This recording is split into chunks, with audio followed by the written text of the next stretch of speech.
Han Li recalled this, and a faint, knowing smile appeared on his face. Over the past half a year, he and Zhang Tai had naturally become inseparable confidants who shared everything, largely because their personalities matched and their backgrounds were quite similar. Han Li slowly uncrossed his legs and rubbed his calves with his hands. The long hours of meditative cultivation had made his legs somewhat numb, and his blood circulation was not smooth. After rubbing them a few more times and feeling sensation fully return to his legs, Han Li stood up from the cushion. He habitually brushed off the dust on his body, then pushed open the stone chamber door and walked out. He glanced back at the stone room where he practiced cultivation and gave himself a slight self-mocking smile. The room was entirely carved out of solid granite mountain rock, and even the door was made from a single massive slab of green stone. An ordinary person trying to break in from outside would not succeed without spending a long time hacking at it with a massive mountain-splitting axe. Such a cultivation chamber could only be possessed casually by sect leaders, elders, or hall masters of a certain status within the Seven Mysteries Sect. Even core disciples of the Seven Perfections Hall were not allowed to own one. These stone chambers were specially built for those cultivating profound inner strength techniques to prevent external disturbances during cultivation and avoid qi deviation. No one knew what method Dr. Mo had used to persuade several elders, but he had forced them to allow such a chamber to be carved in the mountain wall within Divine Hand Valley, something ordinary disciples would never be allowed to use. Once the chamber was completed, Dr. Mo personally assigned it exclusively for Han Li's use. This decision made Han Li feel somewhat overwhelmed. Dr. Mo treated him, his disciple, far too well. Ever since the day he formally became his disciple, Dr. Mo had been giving him various kinds of medicinal pills every day and even used unknown herbs to brew medicinal baths for him to soak in. Although Han Li did not recognize the names or effects of these medicines, he noticed that whenever Dr. Mo prepared them, the usually expressionless man would show a reluctant, almost pained expression, which made Han Li vaguely understand how precious these medicines must be. Clearly, these external aids were quite effective. Han Li's cultivation speed had improved significantly, and not long ago he had finally broken through a bottleneck and successfully cultivated the first layer of the Nameless Formula. However, during that breakthrough, several meridians nearly ruptured, resulting in a minor internal injury. Fortunately, Dr. Mo possessed excellent medical skills. The damage was not too severe, and he also used precious medicines generously, so there were no lasting consequences. After Han Li was injured, Dr. Mo was even more anxious than Han Li himself. During the entire treatment process, he could neither sit nor stand still, and only after seeing Han Li's condition finally improve did he let out a deep breath of relief. This reaction from Dr. Mo far exceeded the normal relationship between master and disciple, leaving Han Li with an inexplicable sense of unease. If it weren't for the fact that aside from his third uncle, no one in the Han family had ever left their impoverished mountain village, Han Li might even have suspected that Dr. Mo was some distant relative of his family. After leaving the stone chamber, Han Li stretched lazily and slowly walked toward his residence. After becoming a formal disciple, he and Zhang Tai had moved out of their original lodging and each had their own private hut. Passing by Zhang Tai's room, Han Li casually glanced inside. As expected, Zhang Tai was not there. He was probably practicing again at the waterfall below Redwater Peak. After becoming Dr. Mo's formal disciple, Dr. Mo still only had Han Li cultivate the Nameless Formula and showed no intention of teaching him any other martial arts. Perhaps to compensate him, however, Dr. Mo was completely open in teaching him medical skills, instructing him personally without reservation. Any questions Han Li raised about medicine were answered in full detail, and he was even allowed to freely consult all medical texts in Dr. Mo's room. As for Zhang Tai, Dr. Mo kept his earlier promise and taught him a different, very practical martial art. The technique Zhang Tai practiced was quite unusual. According to Dr. Mo, it was a rare martial art called the elephant hide art. In the martial world, it was scarcely known, Many people had never even heard of it, let alone practiced it. Unlike ordinary martial arts circulating in the martial world, which generally progressed from easy to difficult and became increasingly hard to cultivate at higher levels, requiring exponentially greater effort. This technique had 9 layers in total. The first 3 layers were relatively easy, no different in difficulty from ordinary martial arts. Starting from the 4th layer, however, it suddenly became extremely difficult, requiring the practitioner to endure unimaginable pain and torment. Many who trained in it could not withstand such inhuman suffering and gave up, causing their progress to stagnate permanently. The 5th and 6th layers were even more brutal, with pain several times greater than before. However, once one broke through the 6th layer and reached the 7th, the path ahead would become smooth and unobstructed again, though every month there would still be a few days when one had to endure that life-and-death torment on schedule. These conditions made anyone who wished to cultivate this technique hesitate, and this was also the main reason why the cultivation method had now nearly been lost. This martial art was extremely unusual, and its power at higher levels was truly astonishing. It was said that those who cultivated it to the 9th level would be like wearing divine armor, impervious to blades and spears, unaffected by water and fire. Not to mention palm strikes or fist force. Even precious sabers and sword would struggle to seriously injure them. What was even more tempting was that after practicing this technique, ordinary people would gradually gain colossal elephant strength. At higher levels, their strength would become immense. They could capture ferocious wolves alive and tear tigers and leopards apart with their bare hands. Unbelievably powerful. This technique inspired both fear and desire in those who knew of it. Apart from the expert who created it, no one had ever managed to cultivate it to the 9th level. Legend had it that this expert was born without the sensation of pain, which allowed him to create such a perverse martial art and push it to its absolute limit. Although Dr. Mo explained the advantages and disadvantages of this technique in full to Xianxia, Xianxia did not have any personal experience of its drawbacks and did not take them seriously. He was only captivated by the terrifying power of the elephant hide art, and without hesitation agreed to cultivate it. The technique also seemed well suited to him. In just 2 months, Xianxia had already reached the peak of the 1st layer. Recently, in order to break through the 1st layer of the elephant hide art, Xianxia had been practicing every afternoon beneath a waterfall dozens of meters high on Redwater Peak, enduring the immense impact force from the falling water as he trained, as per Dr. Mo's suggestion. According to Xianxia himself, this method was quite effective. He was now only a thin barrier away from the 2nd layer. With just a bit more effort, he would break through the bottleneck. Hanli slowly walked out of Divine Hand Valley and, following the mountain path, instinctively headed toward Redwater Peak, which he could faintly see in the distance. He currently had nothing important to do. These past few days, the only reason he went to see Xianxia every day at a fixed time was simply to watch Xianxia's grimacing, contorted expression while training under the waterfall. The elephant hide art truly was not something ordinary people could endure. Even the 1st layer required such torment. By the later stages, it would probably flay a person alive several times over. Xianxia probably already regrets it by now, right? The overbearing nature of this elephant hide art is far beyond what kids like them could imagine, Hanli thought as he walked, casually kicking fallen leaves and twigs along the ground. In a few more days, I should go with him to plead with Dr. Mo and ask Xianxia to switch to another technique. That way he wouldn't have to suffer such living hell. Thinking this, Hanli felt a slight surge of energy, pleased that he might be able to help his friend escape his current misery. Hanli raised his head and looked at the trees lining both sides of the path. By this time of year, it was already late autumn. The branches were bare, and the path was covered with a thick layer of fallen leaves and dead twigs. Walking on it felt soft and quite comfortable.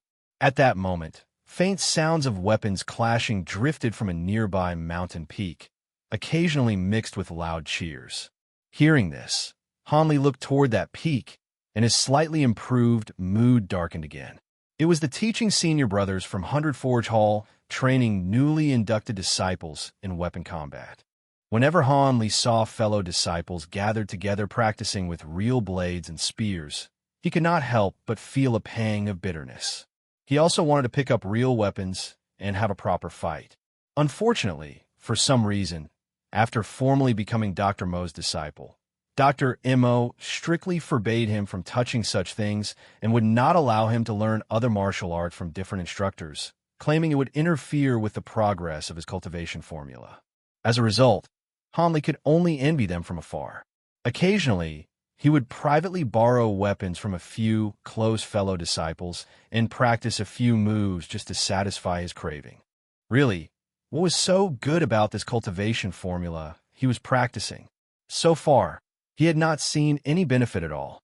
Other new disciples were improving by leaps and bounds, their martial skills advancing rapidly, while he remained completely stagnant, showing no change whatsoever. Even Zhang Tai, who had only cultivated the elephant hide art for 2 months, had become tougher, more resistant to blows, and noticeably stronger than before. Yet if he had not been taken in by Dr. Mo, he might not have even passed the registered disciple assessment 2 months ago, let alone stayed on the mountain and sent so much money back home. If he couldn't learn anything else, then so be it. Han Li grumbled inwardly, while also trying to comfort himself. He withdrew his gaze from the distance, still muttering under his breath, his spirit even more listless, his unfocused eyes drifting along the sides of the path, not even knowing what he was looking at. Suddenly, Han Li drew in a sharp breath of cold air, his expression turning strange, and then he almost split his grin all the way to the back of his ears. Instinctively, he squatted down, clutching his right big toe tightly with both hands. Then, in pain, he half collapsed on the grass. This sudden, piercing agony knocked Han Li flat in an instant. His face turned slightly pale as waves of stabbing pain kept shooting up from his right big toe. It seemed he had accidentally kicked something extremely hard hidden within a pile of fallen leaves. Han Li curled his body up, holding his ankle with both hands. While subconsciously blowing hard on his injured toe through his cloth shoe, he also worried whether the injury was serious, whether his big toe would swell and bruise badly, affecting his daily walking. After quite a long while, Han Li finally recovered from the pain. He lifted his head and scanned the nearby pile of leaves around his feet, trying to find the culprit that had caused him such suffering. The scattered leaves on the ground were all of the same dull color, withered yellow, and he could not make out his target from the chaotic pile at all. Frowning, Han Li casually groped the ground with his hand, grabbed a relatively thick and long branch to use as support, and stood up carefully on tiptoe. Still unwilling to give up, he used the branch to vigorously rake through the thick layer of leaves around him. A fist-sized object was poked out by the branch. Han Li examined it closely. The culprit that had caused his unfortunate injury was a round, bottle-shaped object with a slender neck. The surface was covered in dirt, completely turning it earthy gray, with not a trace of its original color visible.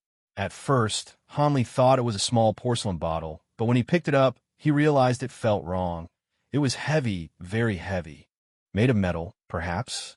No wonder such a small object could cause such intense pain when it struck his foot. Metal bottles were, however, rarely seen. Han Li now became interested in the small bottle, temporarily forgetting the pain in his foot. He rubbed the dirt off the bottle's neck with his hand, revealing its original color, a beautiful, glowing green. There were also exquisite dark green leaf pattern decorations on the surface, and at the top was a small cap tightly sealing the opening. Could there be something inside? He brought the bottle to his ear and gently shook it, but could not hear anything moving inside. He tried twisting the cap with his hand, but it would not budge. Han Li's curiosity grew even stronger, but just as he was about to try something else, a sharp pain suddenly shot up from his foot again. Damn it! How could he forget that his foot had already been injured by this very object? With this injury, it seemed he would not be able to go to Zhang Tai's place. He should return to his quarters first, apply some medicine, and then carefully study this unexpectedly obtained small bottle. Thinking of this, Han Li, not caring about getting the object dirty, tucked the bottle into his chest and turned back, limping away. On the way back, Hanli did not encounter many people. Only a few passing senior brothers looked at him, limping with some surprise, but none of them said anything. It seemed no one paid much attention to this junior disciple. After returning to his residence, the pain in his foot became even worse.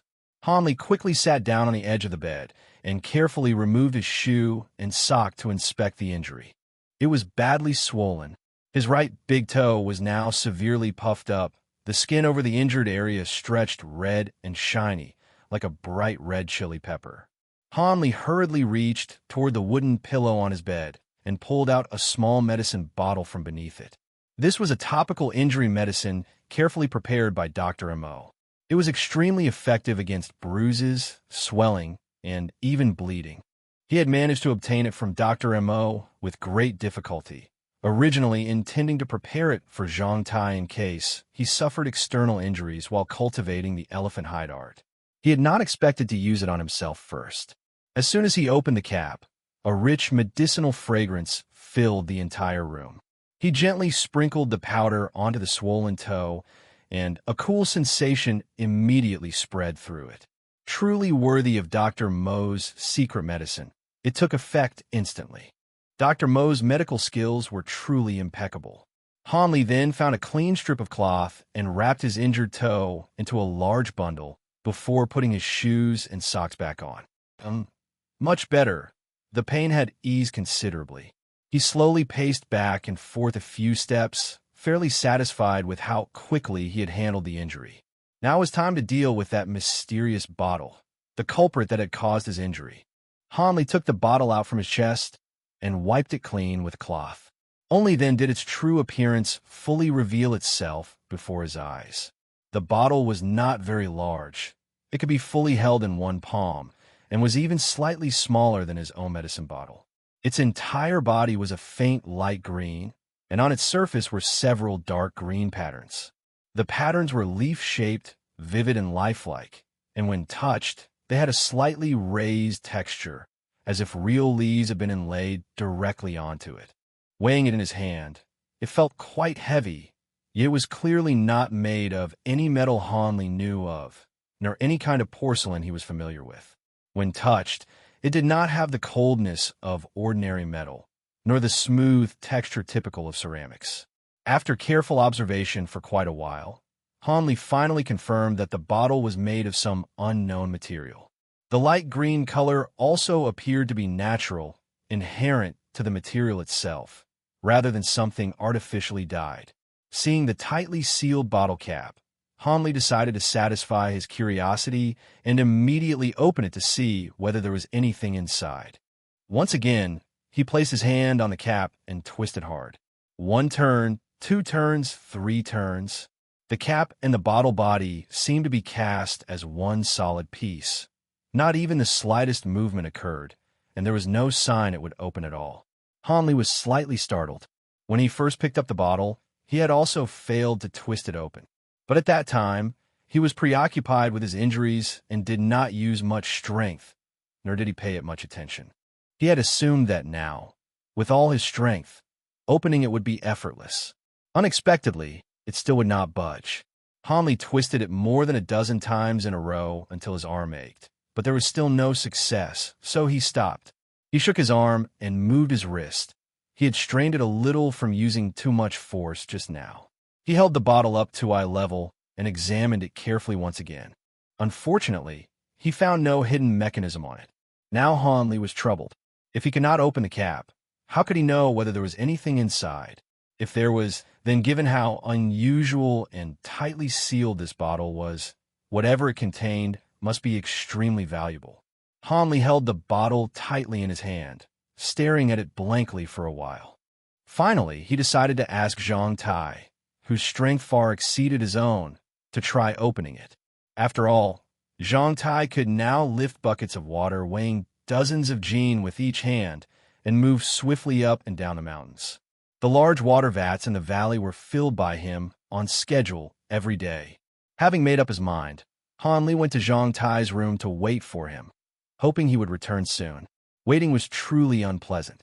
Time seemed to pass very slowly, and after what felt like a long while, he finally heard the creaking sound of Zhang Tai pushing the door open. Looking up, Han saw Zhang Tai walk in wearing a thin blue cloth shirt, his whole body faintly steaming with heat and drenched in sweat. Han knew this was normal after he had just finished training and was not surprised. Zhang Tai froze when he saw Han in his room. Before he could even speak, the impatient Han immediately handed him the bottle. "Brother Zhang, could you help me? Can you open this bottle for me? Where did you find this? It looks quite nice," Zhang Tai said after a brief pause, then took the bottle. "Creak, creak, creak. Huh, this thing is really sturdy. It's so hard to twist open. What is it made of?" Zhang Tai didn't waste words and immediately tried to apply force with both hands, but still failed to open the cap. "No luck. I can't twist it open. Why don't you try asking some other senior brothers?" Zhang Tai shook his head apologetically and tossed the bottle back to Han Li, offering another suggestion. "You can't either?" Han Li became a little anxious and began pacing around the room. "Oh, what's wrong with your foot?" Zhang Tai finally noticed that Han Li was walking a bit oddly. "It's nothing. I just kicked a stone while walking." Han Li did not know why, but he did not want to tell him the truth about the bottle, perhaps subconsciously treating it as his own little secret. Feeling disappointed, Han Li no longer had the mood to chat with Zhang Tai. After asking briefly about his cultivation progress, he left the room and went back to find a way to solve the problem himself. Back in his small hut, Han Li placed the bottle on the table and leaned over one side of it, staring at it intently while his mind raced, trying to come up with a solution. Bang! Han Li clenched his fists and slammed one hard onto the table. "Break it open with tools." That was Han Li's final decision after repeated consideration. Using brute force to open it was already the only method he could think of, even if it wasn't really a proper solution. This method, although simple, straightforward, and highly effective, made Han Li feel a sharp pang in his heart the moment he thought that such a strange and beautiful bottle would no longer remain intact. He was extremely reluctant. If there had been any other way to open it, he would never have chosen such a crude method. Asking his fellow senior brothers for help might also open it. But deep down, Han Li had already, without realizing it, begun to treat this item as his own treasure and was absolutely unwilling to let any outsiders know about it again. Besides, every person on the mountain could potentially be the owner of this item. If they found out the bottle was in his possession, what if they demanded it back? This small bottle was so beautiful and intriguing that he was utterly unwilling to return it now. Han Li had already been completely hooked by curiosity about the mysterious object inside the bottle. Although he suspected it might just be an empty bottle, he was still willing to take a gamble that whatever was inside would be even more interesting than the bottle itself. The more he thought about it, the more unbearably itchy his curiosity became. If he did not unravel the mystery of what was inside the bottle, he would not be able to sleep peacefully at night. Having made up his mind, Han Li secretly slipped into the valley storage shed and selected a relatively heavy iron hammer from among the various tools, bringing it back to his room. Once inside, he found a discarded half-piece of hard green brick from a corner of the room. Then he chose a relatively flat, hollow spot inside, placed the brick there, and carefully laid the bottle horizontally on top of it. Han Li raised the small hammer in his right hand. It paused slightly in the air, then decisively came down on the most protruding part of the bottle, the belly of the vessel. Bang!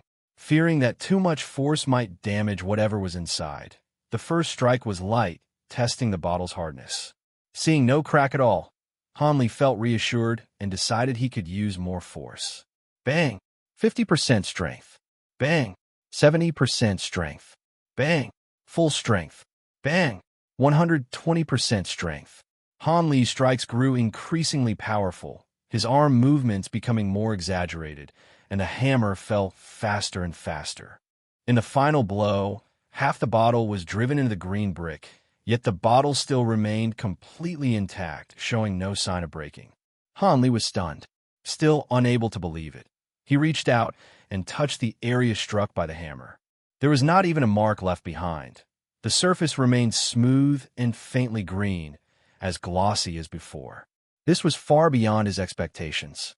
Only then did Hanli become truly certain that this small bottle was absolutely no ordinary item. It was definitely not something deliberately discarded. Most likely, its owner had accidentally lost it. Now, perhaps the owner was still searching the mountain for it. If he wanted to keep it, he would have to hide it carefully and never let others see it again. In Hanli's mind, as long as he did not actively steal or rob something, anything picked up from the ground naturally belonged to him. If it were an ordinary item, he might have returned it, but this bottle was so mysterious that it was likely lost by either a wealthy family's child or someone of high status on the mountain. He did not have a very good impression of either group. Hanli had been poor since childhood. His whole family often worked all day, yet still could not afford enough food. Within the Seven Mysteries Sect, he often saw the first type of people spending money extravagantly and indulging in luxury meals. Disciples of the Seven Mysteries Sect could pay extra for better food if they did not want standard meals, treating money as if it were nothing. Whenever he saw this, he felt uncomfortable. Moreover, these wealthy disciples often looked down on and excluded disciples from poor backgrounds like him. They frequently mocked and insulted them with words, and there had even been several small conflicts and group fights among the children. Hanli had participated in one of them, but unfortunately he was beaten black and blue by those trained in martial arts and could not even leave his room for days afterward. It took him several days of rest to recover. As for those people on the mountain with status and power, they had also left no good impression on Hanli. From Guardian Wang accepting bribes from his third uncle, to Wu Yin entering the Seven Ultimate Sect's Seven Perfections Hall directly through Vice Sect leader Ma's influence. Although he had not seen many important figures on the mountain, the lofty image he once held of such people had already been mostly shattered. For items lost by either of these two kinds of people, Hanli not only did not want to return them, but even felt like hiding them mischievously. Thinking of this, Hanli immediately took off the small leather pouch hanging around his neck.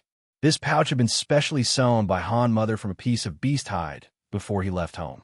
It was waterproof and moisture-resistant, used to store a safety charm made from a wild boar tusk, hoping it would protect him and keep him safe and free from illness or disaster. Hanli loosened the opening of the leather pouch, placed the bottle and the safety charm inside together, then tightened the pouch again and hung it back around his neck. After doing all this, he looked around in all directions. Only when he saw no one nearby did he straighten his chest, pat the slightly bulging pouch on his chest, and feel assured that it would no longer draw others' attention. At this moment, he finally felt much more at ease, no longer worried that something unexpected might happen, or that the bottle would be found and reclaimed by its original owner. Hanli quietly put the hammer back in its original place, and then, pretending nothing had happened, strolled slowly around Divine Hand Valley for a while. It was not until the sky had completely darkened that he limped back to his room with his injured foot.